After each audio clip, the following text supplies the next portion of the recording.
Hello, it's the Instructions here. So I am doing a long video. It's the wrap up. I'm doing all of the decks that I did buy in 2023. So hopefully I haven't missed any. It's day 14. So I said I was going to do back-to-back videos, essentially 13 and 14. They're back-to-back time-wise because I didn't do this 13, at midnight yesterday. I did it like way later.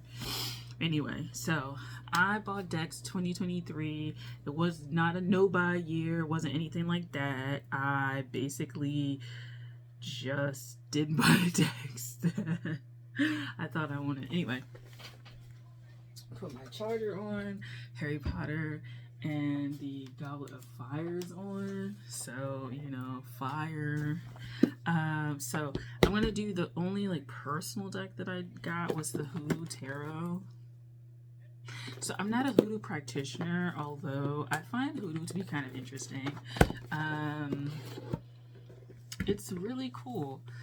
I have this deck and it is tired of me, but it's so funny because I'm very interested in one of the cards that just haunts me so freaking much. Hold on, hopefully I can find it. Essentially, I like it. It is a very interesting deck. Very chatty, helpful. It will get its point across if it needs to. It has roots in the South generally, and my family is kind of from the South, just not as deep South as these things. Hold on for a sec.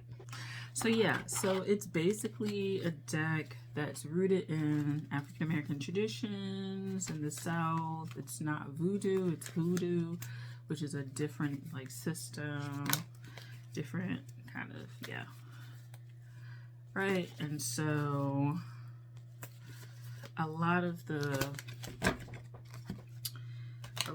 people who are African American, when they get this deck.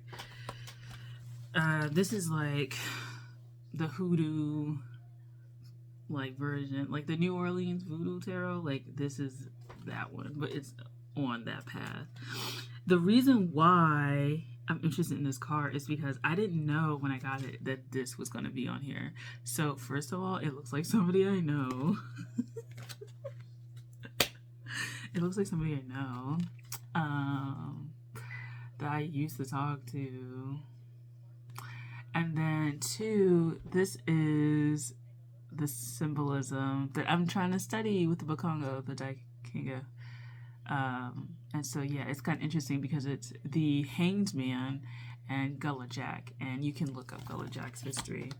But it's just very fascinating because I was I didn't expect that symbology to show up in this deck.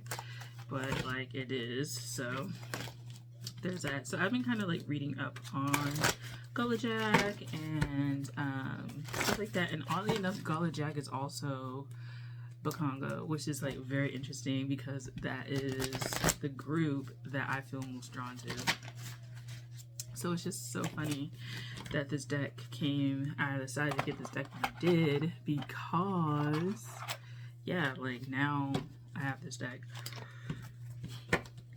Yeah, so it's Eight of Swords.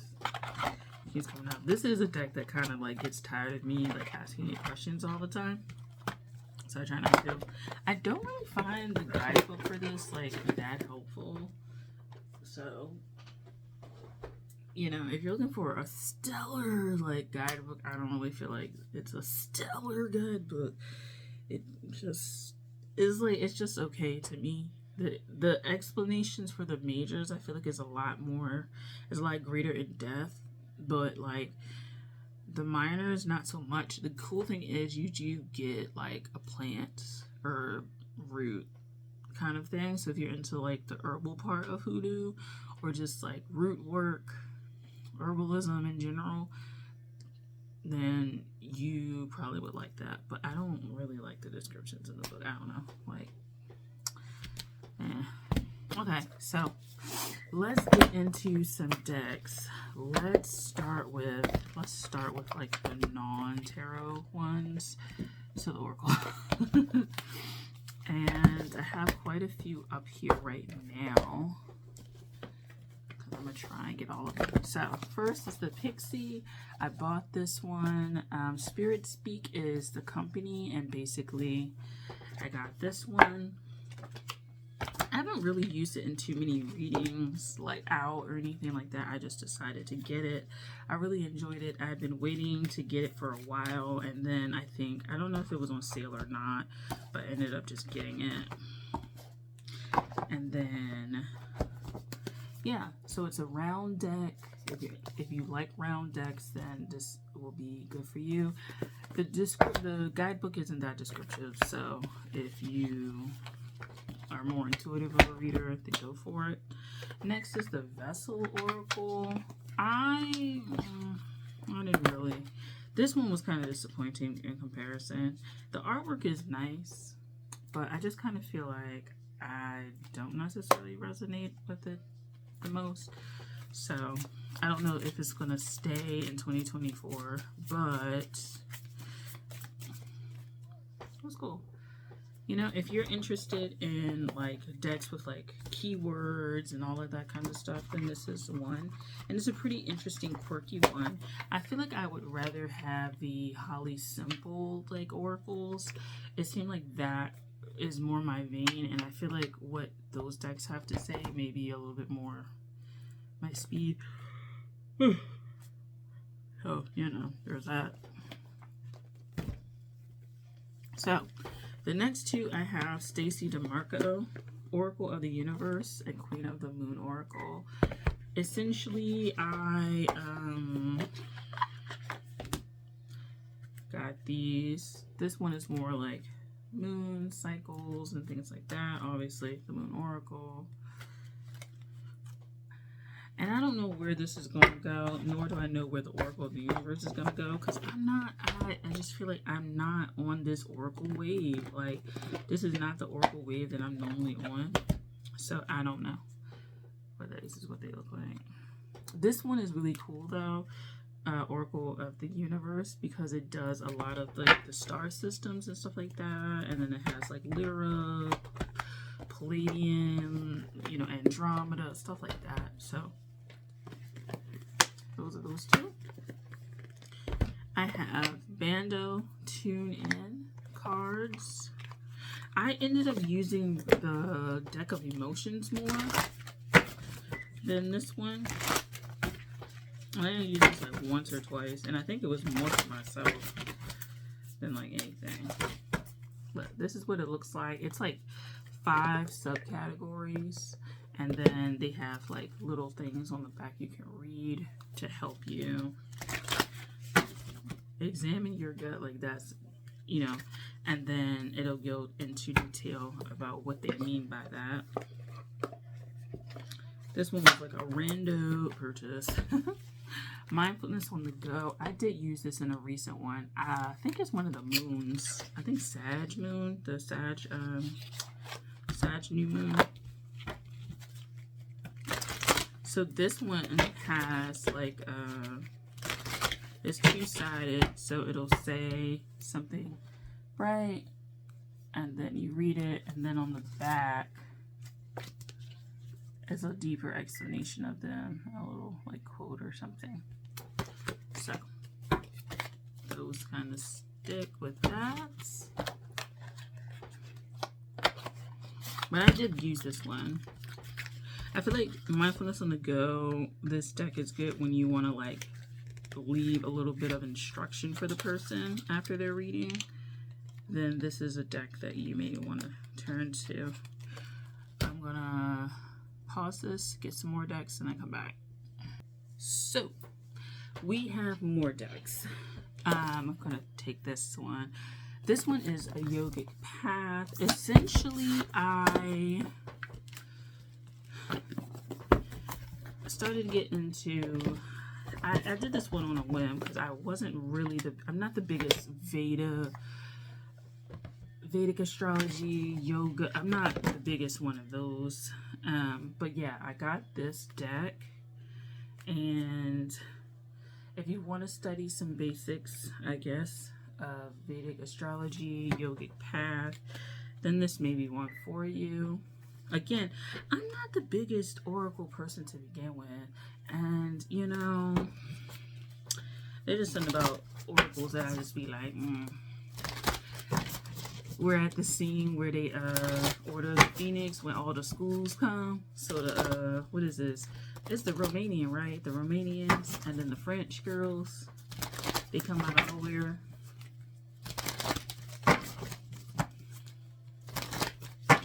But yeah, this is the deck. So if you're interested in like Vedas and learning about, you know, Eastern modalities, then this oracle may be for you. What else?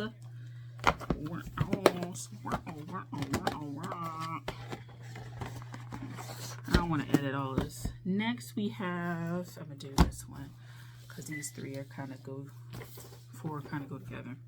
The Wild Mystic Oracle card set. So I got this one also on a whim, but I liked it. I don't remember if I did a reading with this one yet, but I did do a video on it. So it's kind of like a little bit of animal with the words, reptilian with words. Yeah.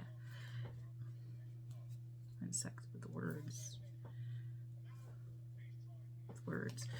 So this one, if you're into animal decks, then I feel like this one would be for you,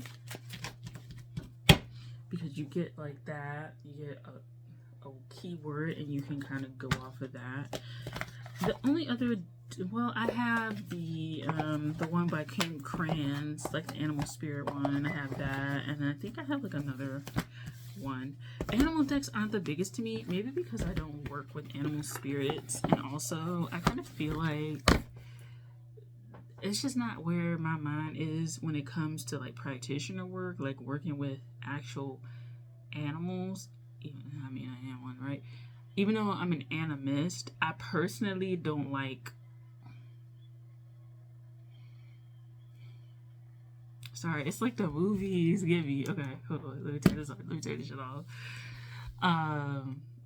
Yeah, I just don't feel like.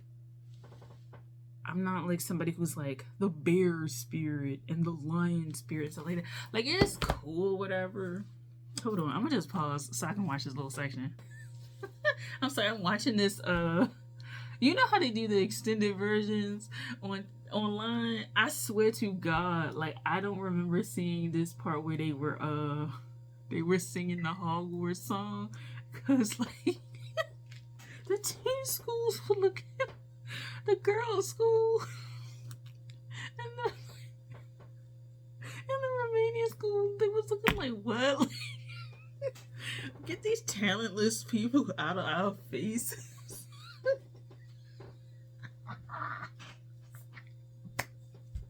I'm sorry. I feel like they be showing extended cuts, because I swear to God, I don't remember them singing, because they really was deadpan looking like, are they done? Next is the last ones, the last oracles, Nolan tarots are astrology related. So the first is Arcana. I'm sorry. Their faces really look like. So I got this one relatively late. This is a one that is related to, like, if you want to pull like a planet that's significant or a point that's significant, a house or something like that. You know what I'm saying? Like different phenomena with the moon and zodiac and stuff like that. Like, you know, this is a good one if you want to pinpoint, like, oh, love readings, child, you know, that's how they do. Pinpoint, oh, you know, they may have a Venus in the, let's pull some, a Venus on their ascendant or some shit, of Venus in Cancer, you know, some shit like that. Or you can just pull and meditate on the energy. But I feel like I've seen it used more like that. So, there we go. There we go. Next is the Crystal Grid deck. So this is not necessarily astrology, but close enough. Close enough, child. So this one is from Mystic Mondays. So they have this. They have the other deck that I'm going to show you, the Astro Alignment. They got a tarot deck, and they got an animal deck too. And I do want the animal deck from that. There's something about completing series that I have. So every time I get a crystal deck, it's so funny. I never fuck with the crystal deck. They don't fuck with me either, I guess. So this is what theirs looks like. And then it's a hexagonal shape, and you can read the back. And then it has like the thing on the front. And you can kind of connect them together when you're reading, and it looks, you know, looks pretty okay. I kind of wish they were just like round or square or something like that. I feel like the hexagonal shape, I feel like whenever we choose these different shapes, like, yeah, it looks cool on the table and stuff like that, but like practically, like, this shit is kind of hard. Like, doing like this, it just, I don't know, it just annoys me like no other. And then like trying to put it back in a box also kind of just annoys the shit out of me too. But yeah, I bought this one because I wanted to give crystal decks a good try again, because it's just like every time I get them, it just feels like they never like resonate. Like the design don't resonate, how I've been using them don't resonate. I tried to do crystal readings on here and they weren't that well received also, so it kind of like was like, well, what the fuck am I doing it for? You know what I'm saying? Like, and then I feel like for me personally, I also don't have a lot of crystals either. So I guess I feel like crystal decks work really well for the people that actually have crystals and like really use them, because I personally don't use crystals like that no more. Like, I don't use them for like healings and Reiki. I don't use them to like cleanse decks. I don't even use the piece of selenite that I have to like clear decks out energetic wise. I use like Palo Santo, you know what I'm saying? So I don't know. I might just keep it. It may just be one of those cards I pull, but not too often. But I just feel like crystal decks in general, like, I just have never meshed with them. It's like I always end up like selling them. Next we have the Astro Alignments, and this one is this one has a catch-all. So it's pretty much like the Arcana of astrology, but I think it has added like things, like added aspects and stuff like that, like planetary return. Then it has like, it still has the planets and stuff like that. Moon void, of course. It has like extra stuff like this. Then it has the different like elements. It still has the houses, 12 houses. Still has the houses and stuff like that. Cusp. Like, it gives a little bit more like astrological like things. And then you have like fixed, what is it, the quadruplicities, and then the triplicities, those the ones that's like fixed, cardinal, mutable, and then what's the other ones? The earth, water, fire, air. Yeah. So yeah. And then this is the backs. But yeah, this one is pretty cool. It also features additional like asteroids and stuff like that. And I kind of feel like the asteroids are becoming more and more like known, which is like cool, because I feel like we're starting to gain awareness that like maybe our sun sign isn't everything, and I'm good for that. Like, I really like it. That's why I read by planet. I don't like pigeonholing like zodiac signs, you know? Lastly is Heavenly Bodies Astrology. So yeah. This one, okay. I was like, can I get it off? This one is also like an astrology deck. And it's not too different from the ones I just showed. So it does do the planets.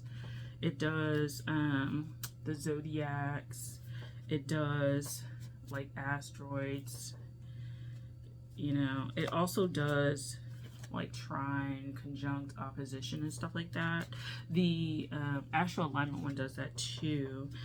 This one has like yin, yang, and then it has like north node, south node type things too, in addition to the houses. So these are pretty good if you want to incorporate these into your readings. I got it because I just liked it. There's another planetary one, another planetary deck that I like. I think it's from the Serpentine, Serpent Spire. I think she has like those decks. There's one deck that she is out of print now, and I'm just like, but the Serpent Fire is still available, and then like the other one, I think, or it may not be her. It may be somebody else completely. I think it's somebody else completely. It's the one. It's like the background is black, and then it's like really saturated color. So it looks like the Serpent Fire because the Serpent Fire is really like colorful. But I don't think it's from her. I think it's a different creator altogether. But like, I really want that deck. That's really the astrology deck that I wanted, like out of all of these. But I'm okay with these. It's not like I'm disappointed per se. It's just that was the one that had my eye the most. So might as well go for the one I want the most, right? But yeah, these are all of the oracles. I'm going to do part 2, which is going to be day 15. And I'm going to add like a bonus 1 or 2 videos that should be out like Christmas Day or something like that. So you can watch them to the end. And then after that, I'll be done Tarot Moss. So essentially Tarot Moss is 15 days. And I have other channels that I need to like catch up on because I haven't done my Rightmas. I have my Wombmas for my Womb channel into Reverend, my Rightmas for Tony is Right, and my art one for A Raw Canvas. I haven't done any of them consistently, so I need to like go and do them consistently. So yeah, so thank you for watching day 14. I might record day 15 like 20 minutes from now, I don't know, but I'm gonna upload this and then I might just do it tomorrow anyway. Thank you for watching. I'll talk to you guys later. Take care. Bye.